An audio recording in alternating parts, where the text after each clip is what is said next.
শুরুতেই আমার একটা ব্যক্তিগত তৃপ্তির কথা বলি। যখন আমি বাংলাদেশের সবচেয়ে বড় বই মেলাতে, যেটা সরকারি পৃষ্ঠপোষকতায় অধিকাংশ সেকুলাররা সেটা আয়োজন করে, ওইখানে যখন যেতাম দেখতাম এইরকম বিভিন্ন কর্নার আছে, যে কর্নারে লেখকরা আসেন অথবা প্রকাশকরা তারা সেখানে বিভিন্ন প্রোগ্রামের আয়োজন করেন।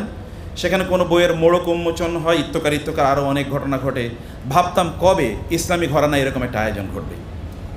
এবং আলহামদুলিল্লাহ সুম্মা আলহামদুলিল্লাহ, ইসলামী বই মেলা 2024 ইসলামী ফাউন্ডেশনের অঙ্গনে যেটা এই পূর্ব গেটে যেটা আয়োজিত হয়েছে, এখানে আমাদের সেই প্রত্যাশা পূর্ণ হয়েছে। এবং এই কারণে অবনত চিত্তে মাথা মস্তকে অবনত করে আল্লাহ শুকর আদায় করছি, আলহামদুলিল্লাহ। এবং দ্বিতীয়ত বলি, এটা আসলে ইনএভিটেবল, এটা হওয়ারই কথা ছিল। আল্লাহ সুবহানাহু ওয়া তাআলা কোরআনে বলেছেন, ওয়া নুরিদু আন নামুন্না আলাল্লাযীনা ইসতুদঈফু ফিল আরদি ওয়া নাজআলহুম আইম্মাতান ওয়া নাজআলহুম ওয়ারিসিন ওয়া নুমাক্কিনা লাহুম ফিল আরদি ওয়া নুরিয়া ফিরআউনা ওয়া হামানা ওয়া জুনুদাহুম মিনহুম মা কানু ইয়াহযারুন।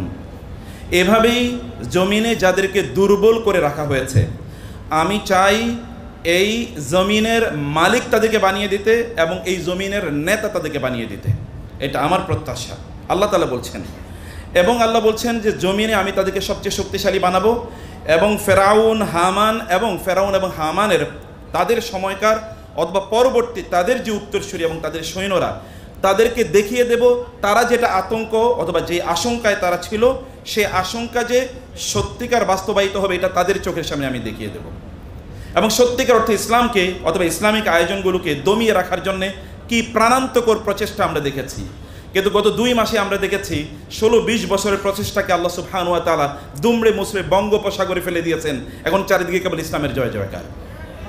এই যে এই বিশাল আয়োজন আপনি দেখতে পাচ্ছেন, এরকম একটা অসাধারণ আয়োজন হবে যেখানে আমরা নিঃশ্বাস ফেলতে পারবো, যেখানে আমরা এসে কথা বলতে পারবো, দম ফেলতে পারবো। আপনারা পাঠক সমাজ এবং বুদ্ধিমান জ্ঞানদীপ্ত এনলাইটেন পাঠক সমাজ এখানে আসবেন এবং চমৎকার আয়োজন হবে, যেখানে সিস্টারদের জন্য আলাদা কর্নার থাকবে, শিশুদের জন্য আলাদা ইসলামিক বই থাকবে। এটা আমি ভাবতেও পারিনি। এখন থেকে 5-7 বছর আগের কথাও বলছি, আমাদের বাচ্চাদের জন্য ইসলামিক বই কিনতে যাব, বই খুঁজেই পাচ্ছিলাম না যে বই কিনবো, অথবা বইয়ের মলাট অথবা ভিতরের যেই কাগজ অথবা প্রিন্টের জন্য যে কালি ব্যবহার করা হতো, এগুলো দেখার পর আর বই বাচ্চাদের জন্য কিনতে মনে চাইতো না, কারণ ওই বই কিনলে এরপরে হাতে কালি লেগে যেত। কিন্তু সুবহানাল্লাহ, আজকে ঘুরে দেখলাম এখানে প্রায় 60টা স্টল আছে স্পেশালাইজড ফর দি চিলড্রেন, এবং এগুলো সব তাদের জন্যে উন্নত মানের বই, প্রচ্ছদ, ভিতরে তাদের যে সকল কারুকাজ অথবা কাগজ বা কালি, প্রিন্ট, বাঁধাই ইত্যাদি যে মান, এগুলো মোটামুটি ওয়ার্ল্ড ক্লাস স্ট্যান্ডার্ড মেনটেন করা হচ্ছে। এটি মহান আল্লাহ সুবহানাহু ওয়া তাআলার অনুগ্রহ এবং আল্লাহর যে ওয়াদা, যাদেরকে জমিনে দুর্বল করে রাখা হয়েছিল, নির্যাতিত করা হয়েছে, ওয়ামান কুতিলা মাজলুমান ফাকাদ জাআলনা লিওয়ালিহি সুলতানা, আল্লাহ তাআলা বলেছেন যাদের উপর জুলুম করা হয়, এমনকি যাদেরকে হত্যা করা হয় জুলুম করে, তাদের উত্তরসূরিদেরকে আমি এই জমিনের নেতা বানাবো। এটা হচ্ছে আমার নির্দেশনা, এবং তাই হচ্ছে সমাজে, গোটা পৃথিবী জুড়ে তাই হয়েছে। মক্কা থেকে রাসূলকে বের করে দেওয়া হয়েছে, কিন্তু মক্কা পরবর্তী তার কাছে আত্মসমর্পণ করেছে, মক্কাবাসীরা তার কাছে আত্মসমর্পণ করেছে। আপনাদের জন্য একটা উজ্জ্বল ভবিষ্যৎ অপেক্ষা করছে ইনশাআল্লাহ। কিন্তু সেই জন্য আমাদের করতে হবে কি, ইসলামের যদি প্রকাশনার রেনেসার কথা বলি, মানব জাতির প্রকাশনার রেনেসার কথা যদি বলি, তাহলে মুসলমানরা এটা করেছে। খলিফা আল মামুনের কথা আপনারা জানেন। খলিফা আল মামুন তিনি বললেন, অন্যান্য ভাষায় যে সকল জ্ঞানগুলো আছে এগুলো to be translated in Arabic, এবং সেখানে ওলামায়ে কেরামের মধ্যে 2টো ভাগ হয়ে গেল। তিনি বললেন, আচ্ছা ঠিক আছে, আপনাদের প্রবন্ধ বা আপনাদের দলিল সহ লেখা উপস্থাপন করুন, আপনারা বলুন আমরা ওই বইগুলো অনুবাদ করবো কি করবো না। এর মধ্যে 2 পক্ষ হয়ে গেল। এক পক্ষ তারা একটা লেখা উপস্থাপন, প্রবন্ধ অথবা ছোট পুস্তিকা আকারে এনে উপস্থাপন করলেন। তার নাম ছিল আল বুরহান ফি হুরমাতি আত-তারজামাতি মিনাল ইউনান। আল বুরহান ফি হুরমাতি আত-তারজামাতি মিনাল ইউনান। ইউনানি মানে ফরেন ল্যাঙ্গুয়েজ, যেটা ধরেন গ্রিক অথবা রোমান, তাদের বইগুলো আরবি ভাষায় অনুবাদ করা নিষিদ্ধ, এই ব্যাপারে তারা প্রবন্ধ লিখে নিয়ে আসলো। আরেক দল প্রবন্ধ লিখলো আল বুরহান ফি উজুবিত তারজামাতি মিনাল ইউনান, মানে বুরহান দলিল ফি উজুবিত তারজামাতি মিনাল ইউনান, ইউনানি বইগুলো আরবি ভাষায় অনুবাদ করা ওয়াজিব মানে ফরজ, এর ব্যাপারে তারা দলিল উপস্থাপন করলো। এবং খলিফা মামুন দেখলেন যারা বলেছেন এগুলো অনুবাদ করা আমাদের জন্য জরুরি, তারাই তাদের দলিলগুলো প্রচণ্ড শক্তিশালী এবং এটাই আমাদের জন্য কল্যাণকর। রাসূলের কথা অনুসারে আল হিকমাতু দাল্লাতুল মুমিন হাইসু ওয়াজাদাহা ফাহুয়া আহাক্কু বিহা, যে জ্ঞান হচ্ছে মোমেনদের হারানো সম্পদ, যেখানে এই জ্ঞান পাওয়া যাবে এটা মোমেনদের সম্পদ হিসেবে মোমেনরা এটা গ্রহণ করবে। তিনি এই কথার উপর ভিত্তি করে বইগুলো অনুবাদ করলেন। হাজারের উপর স্কলারদেরকে বিশ্বের বিভিন্ন দেশ থেকে তাদেরকে আনা হলো, কেউ অনুবাদ করছে, কেউ রিসার্চ করছে, কেউ নতুন করে বই লিখছে মানবতার ইতিহাসে প্রকাশনার অথবা বইয়ের প্রথম যে রেনেসা তৈরি হয়েছে, এই রেনেসা মুসলমানদের হাতে তৈরি হয়েছে। এই ইউরোপ আজকে যে বেনিফিট অথবা তার যে আজকের জ্ঞান এবং বিজ্ঞানে, আর্টস, লিটারেচারে বা নলেজ অ্যান্ড টেকনোলজিতে, এডুকেশনে তারা যে একটা রেনেসার যুগে বসবাস করছে, they have inherited it from the Muslims, মুসলমানদের কাছ থেকে তারা এটা পেয়েছে। তাহলে আমরা তো এটার মূল উদ্ভাবক, আমরা এটা পাবো না? কোনো না কোনোভাবে বলা হয় যে রক্ত হচ্ছে এটা এটা পরবর্তী কোনো না কোনো প্রজন্মের কাছে গিয়ে রক্ত কোনো না কোনোভাবে এটা উৎসারিত হয়। আপনার আগের কোনো প্রজন্মের মধ্যে যদি কেউ কোনো ভালো মানুষ থাকতো, কোনো একটা প্রজন্মে পরবর্তীতে এসে ভালো মানুষের উদ্ভব ঘটবে। কারণ এই যে রক্ত, এই রক্ত হচ্ছে এটা সত্যিকার অর্থে সোয়াচের মতো, কোনো না কোনো জায়গায় গিয়ে এটা আবার নতুন করে আবিষ্কৃত হবে। আমাদের পূর্বপুরুষদের মধ্যে যেই চেতনা ছিল, সেই চেতনা আবার ইনশাআল্লাহ আমাদের মাধ্যমে আবার পুনর্জীবিত হবে, এটা আমরা বিশ্বাস করছি ইনশাআল্লাহ। এবং আল্লাহ তাআলা আমাদের এই ভাইদের মধ্যে সেই তৌফিক দান করুন, আল্লাহুম্মা আমিন। যারা উদ্যোগ নিয়েছেন। 3 নম্বরে আজকের আয়োজনটা নিয়ে একটু কথাবার্তা বলতে চাই। আজকের আয়োজনের আগে আরেকটি বিষয় বলতে চাই। আজকে এই যে চমৎকার এই আয়োজন যারা করেছেন, তাদের প্রতি জাস্টিস কেবল তখনই হবে যদি আমরা এই জায়গায় আসতে পারি। সত্যিকার অর্থে আজকে সকালে আমি একটা বই পড়ছিলাম, বই পড়ার মজাটা বলি। আমার অনেক বিষয় কিছু কনফিউশন ছিল। সকালে রাতে ঘুমাতে বইটি পড়েছি, সকালবেলা উঠে বইয়ের পড়া পড়েছে। বইয়ের ব্যাপারে আমার ব্যক্তিগত একটা স্ট্র্যাটেজি আছে, তা হলো আমি বইয়ের সূচিটা ভালো করে পড়ি। সূচিটা এখানে কি কি লেখা আছে, সূচিতে তো মোটামুটি পাওয়া যায় কি কি বিষয়ে আলোচনা হবে। এটা পড়লে আমি অর্ধেক বুঝি যে বইয়ের মধ্যে কি লেখা আছে। আর বাকি ভূমিকা, লেখকের ভূমিকাটা পড়লে আরও 25% বুঝি যে কী বলা আছে। এরপরে বাকি বই পড়লে মোটামুটি এটা জানা হয়ে যায়, মুখস্থ হয়ে যায় যে এখানে আসলে কি বলা আছে। আমি পড়লাম এবং পড়ে দেখলাম আমি সুবহানাল্লাহ, আমার ওই ইস্যুতে প্রায় 50% যে কনফিউশন, এই কনফিউশন দূর হয়ে গেছে। আমরা কিন্তু এখন চারিদিকে জ্ঞান হলো একটা জ্ঞানের নৈরাজ্যে বসবাস করছি। ব্যক্তিভাবে যেভাবেই দেখবেন তিনি কিন্তু ওইটা নিয়েই তিনি একটা আপনার মতামত ব্যক্ত করেন, অথবা ব্যাখ্যার নৈরাজ্যে আমরা আছি। কোরআন একটা আয়াত নিয়েছেন অথবা হাদিস নিয়েছেন, তিনি তার মনোবড়া ব্যাখ্যা করেন। এই ব্যাখ্যার জন্য যে মূলনীতি আছে, প্রায়োরিটি আছে, উসুল আছে, এগুলো কোনো কিছুই মানুষ এগুলো ধারধারি না। বিশেষ করে তারাই আজকে ব্যাখ্যার নৈরাজ্য তৈরি করছে যারা সত্যিকার অর্থে কোনো বই পড়ে না।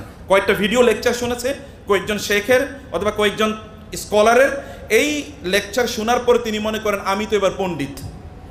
তারা তখন মনে করে হোম রিজালুন ওয়া নাহনু রিজালুন, তারাও মানুষ ছিল আমরাও মানুষ, তারাও ভুল করতে পারে আমরাও ভুল করতে পারি, উই আর ম্যান, তারাও মানুষ আমরাও মানুষ, সাথে উই আর প্যারালাল। অতএব একজন ইমাম আবু হানিফার আমার মধ্যে মৌলিক কোনো পার্থক্য নেই, উনি একটু বেশি জানতেন আমি একটু কম জানি, ব্যাস এতটুকুই। তাইলে মূল প্রবলেমটা হলো we don't read much books, আমরা অনেক বেশি বই পড়ি না, বই পড়া দরকার। আবার এই জাতীয় যে মেলাগুলো আছে, এই মেলাগুলোতে আপনাদের আসা দরকার। কেন আসা দরকার? এখানে যদি ধরেন 100টা বই থাকে, আমি আপনাদেরকে নিশ্চিত করে বলি, কেউ যদি এখানে দাঁড়িয়ে 100টি বইয়ের নাম বলতে পারেন, তাহলে আপনি মোটামুটি মাঝারি গোছের একজন পণ্ডিত হয়ে গেছেন। কিন্তু আপনি বলতে পারবেন কিনা আমি জানি না, কারণ ইউনিভার্সিটিতে আমি প্রায় 25 ইয়ার্স পড়াচ্ছি। অধিকাংশ স্টুডেন্টদেরকে তাদের ইন্টার্নশিপের সময় অথবা তাদের ফাইনাল ভাইবার সময় জিজ্ঞেস করেছি লাস্ট সেমিস্টারে কী পড়েছো, মোস্ট অফ দেম তারা বলতে পারে না বইগুলোর নাম, বইয়ের নাম বলতে পারেন। আমি জানি না আপনারা যারা স্টুডেন্ট এখানে আছেন কয়টা বইয়ের নাম বলতে পারবেন। আর যদি মোটামুটি বইয়ের নাম বলতেও পারে, তাহলে লেখকের নাম অধিকাংশই বলতে পারে না, এবং যারা ভালো তারা বলতে পেরেছে আমি দেখেছি। তো আমরা ছোটোবেলা আগে বইয়ের এবং লেখকের নাম মুখস্থ করতাম, কিন্তু এখন এটা হচ্ছে না। আপনি এখানে যদি ঢুকেন, যদি 200টা বইয়ের নাম যদি পড়েন, আপনি দেখবেন ব্রেনের মধ্যে এক ধরনের ক্যাপাসিটি বৃদ্ধি পাবে, তখন আপনার জ্ঞানের পরিধি অনেক বাড়বে, আপনার পড়ার জন্য তখন আগ্রহ তৈরি হবে। এটা একটা সোয়াচে, এটা আররাকা, একটা সোয়াচের মতো। আপনি যখন দেখবেন যে অন্য কেউ বই কিনছে, তখন আপনার নিজের একটু বই কিনতে মনে চাইবে। যখন দেখবেন ফাল্লাহি, আরবের মেশাল আব্দুল আজিজ আল ফাল্লাহি, বিখ্যাত লেখক, উনি বলছিলেন যে ইরাকের একটা রিয়াদের একটা বই মেলাতে তিনি গিয়েছেন, গিয়ে দেখলেন যে স্ট্রেচারে করে একজন লোকের নিয়ে আসা হয়েছে, একেবারে বয়োবৃদ্ধ, মনে হচ্ছে যেন একটা লাশ শুয়ে দেওয়া হয়েছে। তো তার কাছে কিছু বই নিয়ে আসা হয়, তার সাথে কয়েকজন খাদেম এসছেন বা কয়েকজন সাথী এসছেন, বই নিয়ে আসেন, এবং তিনি একেবারে চোখের সামনে এইভাবে ধরে একটু বইগুলো দেখেন এবং দেখে বলেন এই বইটা আমার কেনা আছে, এটা লাগবে না।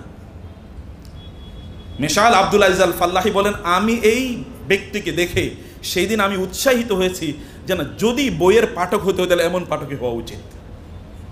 আপনি এরকম অনেক দৃশ্য দেখতে পাবেন যখন আপনি মেলায় আসবেন। মেলায় আপনার আসা দরকার। এখানে আপনি প্রাণের স্পন্দন দেখবেন। এখানে আপনি বই, নতুন বইয়ের, আমরা ছোটোবেলায় দেখেছি নতুন বইয়ের একটু তার মানে ইয়েটা নেওয়ার জন্য, কি বলেন এটাকে, তার একটু গ্রানটা নেওয়ার জন্য আমরা চেষ্টা করতাম। নতুন বইয়ের গ্রান নেন না, বইয়ের দিকে একটু তাকান, তাহলে আপনার চোখটা আরও অনেক বেশি মানে দৃষ্টিবান হবে, আরও দীপ্তিমান হবে, আপনার নিজের আরও আলোকিত হওয়ার অনুপ্রেরণা আপনার মধ্যে পাবেন। আপনি কেনেন না কেন, কমপক্ষে প্রচ্ছদগুলো আপনি পড়ার অথবা একবার দেখার চেষ্টা হবে আপনার, এর মধ্যে অনুপ্রেরণা তৈরি হবে। আমি বলবো যে আপনারা এখানে আসেন এবং আপনাদের এখানে দায় আছে। দেখুন সেকুলারদের অবস্থা দেখেন, ছোট্ট দেখবেন সেকুলাররা কোনো একটা জায়গায় শাহবাগ অথবা ধরেন এই যে প্রেস ক্লাবে 10-12 জন 15 জন দেখবেন ওইখানে দাঁড়িয়ে গিয়েছে, এবং ওইখানে দেখবেন মানুষ যতজন তার চেয়ে মিডিয়া অনেক অনেক বেশি। মানুষ হয়তো বা 10 জন, কিন্তু মিডিয়া 30 জন, ওই 30 জনে কাভারেজ দিয়েছে। এরকম আপনারা দেখেছেন কিছুদিন আগে জাহাঙ্গীরনগর বিশ্ববিদ্যালয়ে, ওইখানে ইসলামিক মুভমেন্ট বিরুদ্ধে, মানে ওইখানে কেন ইসলামিক বিভিন্ন অ্যাক্টিভিটিস চলবে এই বিরুদ্ধে ওইখানে কিছু সেকুলার ছাত্ররা সব মিলে হয়তো 30-40 জন ওইখানে তারা মিছিল করেছে, এবং তাও রাতের অন্ধকারে।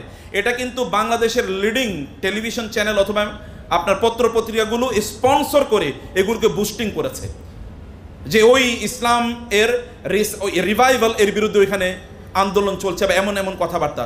তো ওরা তো ওদের এজেন্ডাকে বাস্তবায়ন করার জন্য তারা তাদের নিজেদেরকে নিঃশেষে বিলিয়ে দিচ্ছে। আমরা কি এতটুকু করতে পারি না? আল্লাহ সুবহানাহু ওয়া তাআলা আমাদের জন্য বলেছেন, কুনতুম খায়রা উম্মাতিন উখরিজাত লিন-নাস, তোমরা শ্রেষ্ঠ জাতি, তোমাদেরকে বের করে দেওয়া হয়েছে। উখরিজাত নট যেমন বনি ইসরাঈলকে আল্লাহ সুবহানাহু ওয়া তাআলা বলেছেন যে উদখুলুল আরদাল মুকাদ্দাসা, তোমরা ওই আরদে মুকাদ্দাসায় প্রবেশ করো, মানে ওইখানে ঢুকো, ওইখান থেকে বের হওয়ার দরকার নেই। আর আমাদেরকে বলছে ঘরে থাকো না, ঘর থেকে বের হবো। উখরিজাত লিন-নাস, তো মানুষদের জন্য তো আপনাদেরকে বের করা হয়েছে। আপনাদেরকে you will have to come out of your houses in order to spread Islam, in order to invite the people to the way of Allah. আল্লাহর দিনের প্রতি মানুষকে দাওয়াত দেওয়ার জন্য ঘর থেকে বের হওয়া দরকার। যার যতটুকু সামর্থ্য হচ্ছে করুন না। আল্লাহ সুবহানাহু ওয়া তাআলা কেবল আপনার প্রচেষ্টা দেখবেন। লাইসা লিল ইনসানি ইল্লা মা সাআ ওয়া ইন্না সাইয়াহু সাউফা ইউরা সুম্মা ইউজজাহুল জাযাআল আওফা। আল্লাহ তাআলা আপনার চেষ্টাগুলো কেবলমাত্র দেখবেন। দুনিয়ার মানুষ আপনার সফলতা দেখবে, মানদণ্ড, আপনি কোন ক্লাস পেলেন, A+ পেলেন কিনা, অথবা আপনি ফার্স্ট ক্লাস ফার্স্ট হলেন কিনা বা ফার্স্ট ক্লাস পেলেন কিনা, এগুলো দুনিয়ার মানুষ দেখে। আল্লাহ তাআলা এগুলো দেখেন না, কারণ ফলাফল আল্লাহর কাছে ম্যাটার করে না। আল্লাহর কাছে ম্যাটার করে চেষ্টাটা। আপনি চেষ্টা করুন যে আল্লাহ আমার সামর্থ্য অনুসারে আমি দিনই দাওয়াতি কাজ করেছি, আমি দিনই যেই প্রচারণাগুলো এগুলো আমি অংশগ্রহণ করার চেষ্টা করেছি। আপনার ফেসবুক ওয়ালে আপনি লিখতে পারেন, আপনি ইউটিউব কন্টেন্ট ক্রিয়েটর হলে আপনি সেখানে বলতে পারেন, অথবা অন্যান্য জায়গায় আপনি এগুলো বলতে পারেন। এর মাধ্যমে আপনি মানুষকে দাওয়াতি কাজে অথবা এই জায়গায় আসার জন্য আপনি অনুপ্রাণিত করতে পারেন। যে এর মধ্যে সর্বশেষ যেটা, তা হলো প্রতিযোগিতার আয়োজন করা। উনি বলেছেন প্রতিযোগিতার গুরুত্ব কী। আমাদের ব্যক্তিগত একটা অভিজ্ঞতা বলি। আপনারা জানেন কোরআনের আলো নামে আমরা একটা প্রোগ্রাম করি, 2009 সাল থেকে আমরা শুরু করেছি। তখন বাংলাদেশে এত হিফজুল কোরআন মাদ্রাসা ছিল না, এবং এত হাফেজরা বিশ্বের বিভিন্ন দেশে গিয়ে তার প্রতিযোগিতা করে চ্যাম্পিয়ন হয়ে আসে এরকম ঘটে নাই। কিন্তু এখন দেখেন বাংলাদেশে ইংলিশ মিডিয়াম স্কুলগুলো পর্যন্ত হিফজুল কোরআন নামে আলাদা ডিপার্টমেন্ট খুলছে। কেন জানেন? এটা একটা মাত্র প্রতিযোগিতার কারণে। প্রতিযোগিতা এইরকম একটা ইমপ্রেশন মানুষের সামনে তুলে ধরেছে যে কেবল খেলোয়াড় আর জানোয়ার হলেই সেলিব্রিটি হওয়া যায় না, হাফেজে কোরআনরাও কি হয়, সেলিব্রিটি হতে পারে।